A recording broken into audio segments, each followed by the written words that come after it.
Hello दोस्तों, आप सभी को जय मसीह की स्वागत किया जाता है एक और नए दमदार वीडियो में। दोस्तों, आज हम कुछ खास विषय लेकर आए हैं। कृपया करके इस वीडियो को पूरा लास्ट तक देख लेना मेरे प्रियजनों। आज हम 40 दिन के उपवास के ऊपर बात करेंगे कि जो ईस्टर चल रहे हैं ना, लोग आज उपवास रह रहे हैं, 40 दिन के उपवास रहते हैं। मेरे प्रियो, कैसे उपवास रहना है, क्या नहीं करना, क्या करना है, क्या खाना है, क्या पीना है, कैसे रहना है, इस वीडियो में पूरा विस्तार से आपको बताया जाएगा। क्योंकि आज बहुत से लोग जो फास्टिंग होती है, जो उपवास होता है, उसे गलत तरीके से करते हैं मेरे प्रियजनों। ठीक है, 40 दिनों तक उपवास करने की अवधारणा बाइबल में दिए गए उदाहरण से आती है मेरे प्रियो। ठीक है, हम बाइबल से जानेंगे कि कैसे उपवास करेंगे, कैसे क्या करेंगे। हम परमेश्वर के वचन से देखेंगे कि परमेश्वर का वचन क्या कहता है, परमेश्वर का कलाम क्या कहता है मेरे प्रियजनों। आज बहुत से लोग उपवास रहते हैं, परमेश्वर को प्रसन्न करने का दिन कहते हैं। ठीक है, ईस्टर आने वाले हैं तो लोग सोचते हैं हम उपवास करेंगे। अच्छी बात है, जो परमेश्वर पे विश्वास करते हैं, जो उपवास रहते हैं, जो फास्टिंग करते हैं मेरे प्रियजनों। ठीक है, परमेश्वर ने आशीष देगा। एक समय की बात है, मत्ती की किताब में लिखा है, जब यीशु मसीह 40 दिन का उपवास थे, जब उन्होंने अपनी सेवकाई स्टार्ट किया था, तब यीशु मसीह उपवास थे।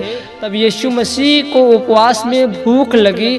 तब शैतान ने यीशु मसीह के पास आकर प्रभु की परीक्षा लेना चाहा और ले भी लिया मेरे प्रियजनों, क्योंकि ये परमेश्वर की इच्छा थी। और शैतान ने परमेश्वर से कहा, यदि तू परमेश्वर का पुत्र है तो इस पत्थर से कह दे रोटियां बन जाएं। और शैतान परमेश्वर को ऊंचे पर्वत पर ले गया यीशु मसीह को और कहने लगा, जगत के सारे राज्य शैतान ने दिखाए। शैतान ने यीशु से कहा, ये जितने जगत के राज्य देख रहे हो, ये सब मैं तुझे दे दूंगा, सिर्फ तू झुककर मुझे प्रणाम करे। परंतु परमेश्वर ने साफ साफ कहा, पहले परमेश्वर ने जवाब दिया, मनुष्य केवल रोटी ही से नहीं, परमेश्वर के वचन से जीवित रहेगा, जो परमेश्वर के मुख से निकलता है। ठीक है, और पहली बात। दूसरी बात, यीशु मसीह जब पहाड़ी पर गए, तब यीशु ने शैतान से कहा, ये लिखा है, तू प्रभु परमेश्वर को प्रणाम कर और उसी की उपासना कर। मेरे प्रियो, यीशु ने शैतान से लड़ाई नहीं की मेरे प्रियो।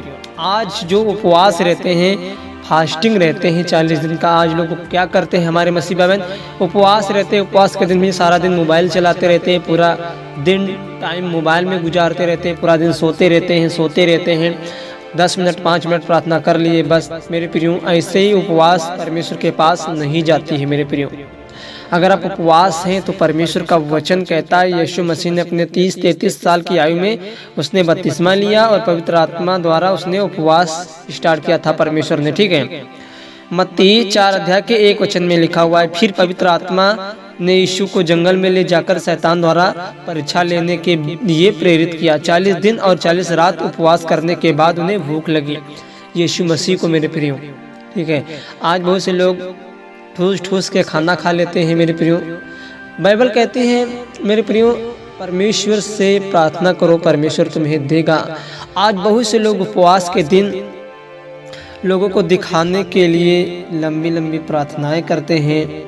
बाइबल कहती है, अपने कोठरी में जाओ और द्वार बंद कर लो और जो पिता से है गुप्त में प्रार्थना करो, तब तुम्हारा परमेश्वर तुम्हें देखता है और तुम्हें प्रतिफल देगा मेरे प्रियजनों। ठीक है, आज हमें उपवास में हमें ना फोन चलाना है, ठीक है, अपना टाइम परमेश्वर को देना। अगर आप उपवास रहते हैं तो आपको प्रभु को अपना पूरा टाइम परमेश्वर को देना है, बाइबल पढ़ना है। अगर आपको उपवास रहना है तो आप सुबह से शाम 5 बजे तक रह सकते हैं, 4 बजे से रह सकते हैं, 4 बजे तक रह सकते हैं, 8 बजे तक रह सकते हैं, शाम तक। मेरे प्रियो, जिस तरह आपको रहना है उस तरह आप उपवास रह सकते हैं।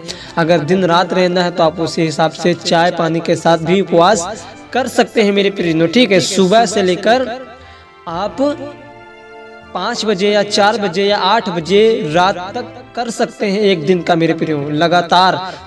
अगर आप करना चाहते हैं, अगर परमेश्वर की आपकी अगुवाई करता है चाय और पानी के साथ मेरे प्रियो, आप करना चाहते हैं तो कर सकते हैं। मत्ती 4 अध्याय के 10 और 11 वचन में यहाँ इस प्रकार से लिखा हुआ है, यीशु ने उससे कहा, मुझसे दूर हो जा शैतान, क्योंकि लिखा है, अपने परमेश्वर की और उपासना करो और केवल उसी की सेवा करो। तब शैतान उसे छोड़कर चला गया और स्वर्गदूत आकर परमेश्वर की सेवा करने लगे मेरे प्रियजनों। अगर शैतान आपकी परीक्षा लेने आता है मेरे प्रियों, कि जब आपकी उपवास पूरी होगी और उपवास में आपको नींद आएगी, शैतान आपके ऊपर अटैक करेगा, क्योंकि शैतान नहीं चाहता कि आप परमेश्वर के वचन पढ़ें, परमेश्वर से प्रार्थनाएं करें। हमें शैतान को हराना है मेरे प्रियो परमेश्वर के वचन से। आप जब शैतान को हरा देंगे तब स्वर्गदूत आपकी सेवा करेंगे मेरे प्रियो। लूका 14 अध्याय के 14 वचन में इस प्रकार से लिखा हुआ है, फिर यीशु पवित्र आत्मा की शक्ति से गलीलिया लौट आए और उनके बारे में खबर आसपास के सभी क्षेत्र में फैल गई मेरे प्रियो। ठीक है, अगर आप कुछ भी इच्छा के लिए पाने के लिए उपवास रहते हैं तो परमेश्वर आपको जरूर देगा, क्योंकि उत्पत्ति 6 अध्याय के 5 और 7 वचन में प्रभु ने कहा, प्रभु ने देखा कि पृथ्वी पर मनुष्य की जाति की दुष्टता कितनी बढ़ गई है और मनुष्य के हृदय के विचारों का झुकाव केवल बुराई की ओर ही है। और देखो, मैं स्वयं पृथ्वी पर प्रलय ला रहा हूँ ताकि आकाश के नीचे से जीवन की सांस लेने वाले सभी प्राणियों को नष्ट कर दो। पृथ्वी पर जो भी है वह सब मर जाएंगे मेरे प्रियो। अगर आप उपवास रहना चाहते हैं तो आप उपवास रहें। अगर आपसे पाप गलती गुनाह हुए हैं, अपराध हुए हैं, तो आप परमेश्वर से क्षमा मांगें। परमेश्वर आपको माफ़ करेगा, क्योंकि परमेश्वर नहीं चाहता है मेरे प्रियो, परमेश्वर आपसे प्यार करता है। उपवास रहें, फास्टिंग रहें, है ना। ईस्टर आने वाले हैं, प्रार्थना और उपवास बहुत ही ज़रूरी है मेरे प्रियो। ठीक है, अगर आप उपवास रहते हैं तो परमेश्वर आपके जीवन में अद्भुत काम करेंगे। ठीक है, जब लोग यीशु के 40 दिन और 40 रातों के उपवास की चर्चा करते हैं तो मेरे प्रियजनों, ये कहानी हमें जिक्र करती है कि यीशु मसीह ने कैसे उसने उपवास किया। 40 दिन और 40 रात उसने उपवास किया परमेश्वर ने मेरे प्रियो। अगर आप उपवास रहना चाहते हैं तो आप रह सकते हैं मेरे प्रियजनों। ठीक है, क्योंकि ईस्टर आ चुका है, ईस्टर संडे आ रहे हैं मेरे प्रियजनों, गुड फ्राइडे आ रहा है, तो लोग उपवास 40 दिन का रख रहे हैं, उपवास फास्टिंगें चल रही है मेरे प्रियो। तो आप उपवास कीजिए। ठीक है, मगर उपवास के दिन, आज बहुत से लोग उपवास के दिन लड़ाई करते हैं, झगड़ा करते हैं, गाली देते हैं, घूंसे मारते हैं।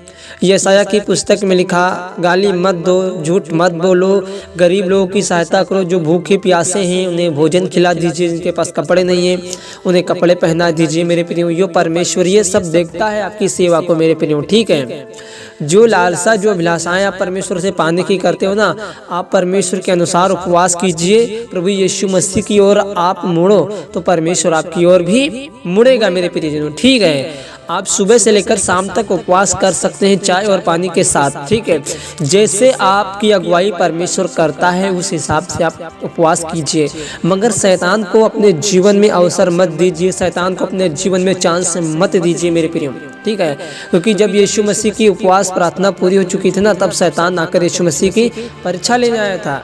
तो हमें यीशु मसीह की तरह शैतान को हराना है। अगर आपको भटकाता है, उपवास में फास्टिंग खराब करना चाहता है, तो शैतान को आप डांटो, शैतान आपके पास से भाग जाएगा। ठीक है, आशा करते हैं छोटा सा मैसेज आपको समझ में आएगा। कृपया करके इस वीडियो को शेयर करें अपने मसीह भाई बहनों के पास। God bless you. जय मसीह की। Good luck.